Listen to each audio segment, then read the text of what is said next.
Bonjour et bienvenue à la question pratique de certification de cette semaine. Aujourd'hui, je vous propose une question que vous pourriez retrouver dans votre prochain examen de certification en gouvernance de l'information et des technologies et je vais vous expliquer comment je raisonne pour trouver la bonne réponse. Aujourd'hui, la question porte sur le domaine 2 du Seagate et plus particulièrement sur la décision d'outsourcer une activité. Voyons ensemble de quoi il s'agit. La question est la suivante. Parmi les propositions suivantes, laquelle constitue l'étape principale dans la mise en place d'une initiative d'externalisation?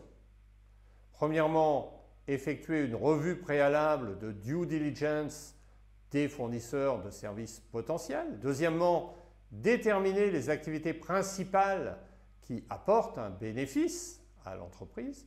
Troisièmement, soumettre un appel d'offres aux fournisseurs potentiels. Et enfin, quatrièmement, réaliser une étude de faisabilité. Prenons un instant pour réfléchir sur cette question.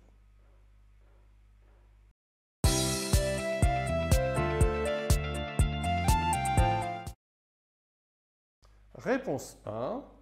La due diligence est une étape effectuée lorsqu'on décide d'externaliser certains aspects.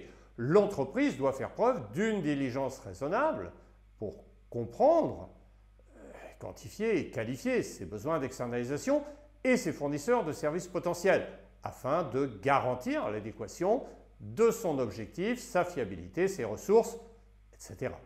Le résultat de la diligence raisonnable facilitera l'élaboration de la demande d'information et ensuite d'un appel d'offres, qu'on appelle souvent une RFP. La réponse peut être conservée provisoirement. Voyons maintenant les autres réponses pour voir s'il n'y en a pas une meilleure. Réponse 2, la première étape consiste à s'assurer que l'externalisation est acceptable en comprenant la stratégie business et opérationnelle de l'entreprise, ce qui mettra en évidence les activités essentielles qui génèrent un profit différentiel pour l'entreprise. Ces activités ne sont généralement pas candidates à l'externalisation. Il est donc essentiel de bien les identifier avant de choisir d'externaliser ou pas certaines activités. Cette réponse est donc meilleure que la réponse 1. Réponse 3. Le lancement d'un appel d'offres est une activité réalisée après avoir pris la décision d'externaliser. Il convient au préalable de savoir précisément le périmètre de ce que l'on souhaite externaliser. Cette réponse est donc fausse. Et enfin, réponse 4, l'étude de faisabilité porte sur la faisabilité du projet d'externalisation.